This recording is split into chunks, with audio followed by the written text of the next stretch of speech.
Thanks, Cathaoirleach. I move the second reading of the now read a second time. Of the 35th Amendment of the Constitution, repeal of the 8th Amendment Bill 2016. I'll just refer first of all to the potential government amendment or counter motion to oppose this bill. I think it's seen by people as being a disgraceful manoeuvre. I think the Dáil and the electorate are very clear about what's happening, that Fine Gael and unfortunately the independents are opposing now repeal of the 8th Amendment in effect. They're ensuring it never happens in the lifetime of this government, because the timeline that they've put forward would bring everything to 2018.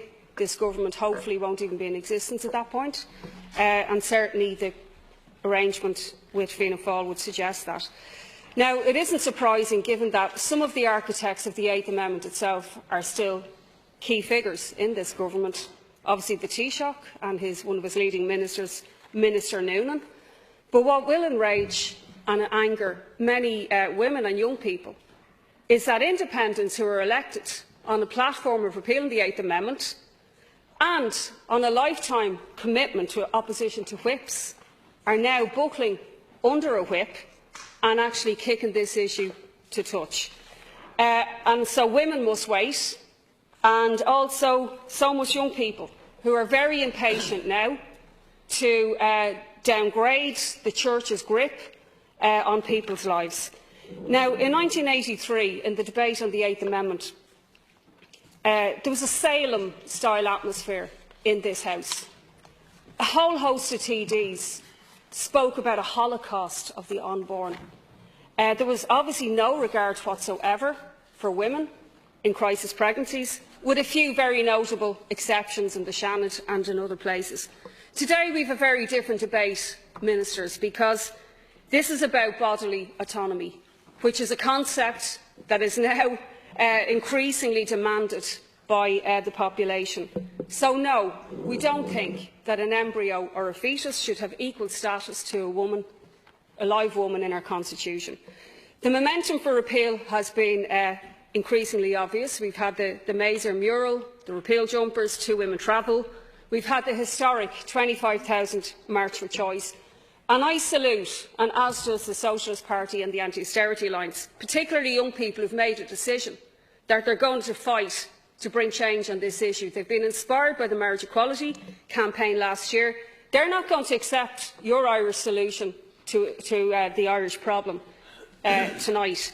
We have a Dáil that's now a severe impediment to progress on this issue, and yet the Dáil is the only place where a referendum can be triggered. And if you really want repeal of the 8th Amendment, you vote for this bill, because there will be a whole series of stages to getting this bill progressed.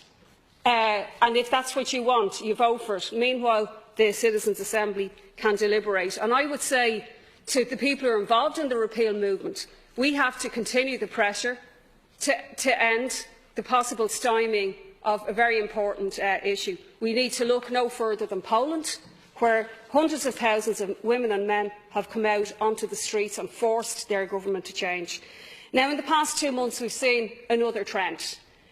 We've seen a series of articles and opinion pieces and polls which are telling us that women are asking for far too much, that we give them a little bit of abortion rights but not full, that they should tone things down on the radical left, in one article by Michael Clifford.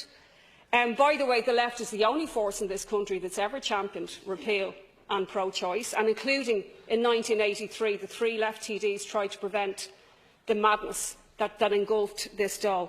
But society in Ireland, we're told, hasn't really progressed that much. People aren't ready is the new mantra.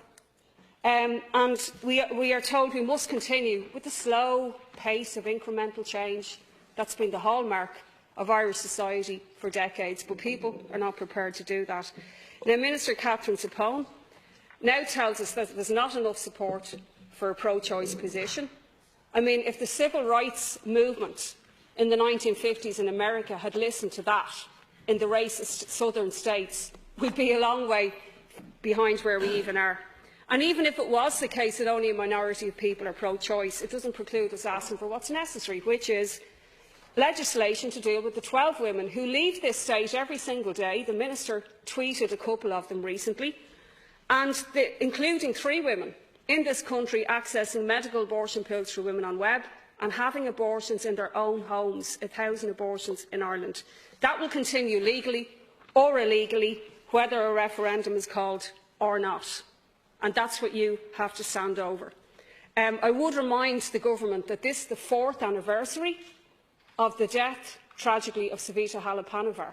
You are not even talking 4 years on about dealing with what led to her death, which is abortion for a woman's health. You're not even thinking about that.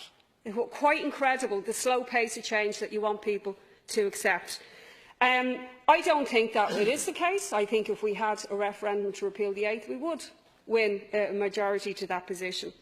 I think the key point is that we must keep women's bodies out of the Constitution. It is not the place to be dealing with what the Taoiseach himself said are not black and white issues.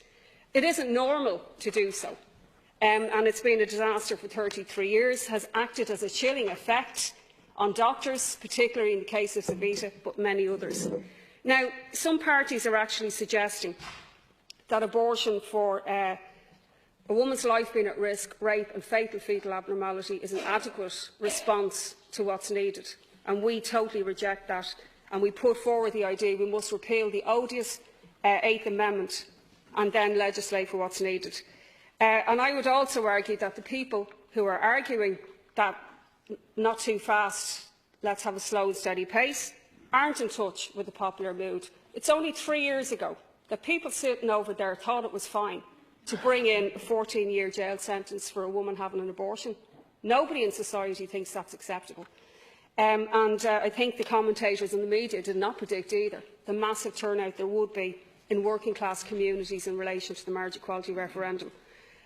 Opinions are not fixed. We should have a debate if this bill is passed. Absolutely. We need to have a debate throughout the length and breadth of the country. But tying repeal of the 8th Amendment to any restriction in terms of legislation is actually predetermining the outcome of the debate. It's actually saying in advance there's deserving abortions and then there's undeserving abortions. We need women themselves to be able to be trusted to make those decisions. And that is the view of the Anti Austerity Alliance and People for Profit. Now, just in wrapping up, we believe that there's an underestimation of the real radicalisation that has taken place in society, but also nothing short of dealing with a situation where working-class women, poor women, migrant women, those who can't travel so easily, young women, students, all women should be able to decide this for themselves. It's bodily autonomy. And I'm going to finish in relation to a quote from Martin Luther King. Every single social movement has been told, hold on, you're looking for too much. And Martin Luther King answered by saying, for years now I've heard the word wait. The wait has almost always meant never. And I would remind people who got elected, who voted only 18 months ago over here for this very same bill, to review their position on this in the next 48 hours. Thank you. Deputy Coppinger, sharing your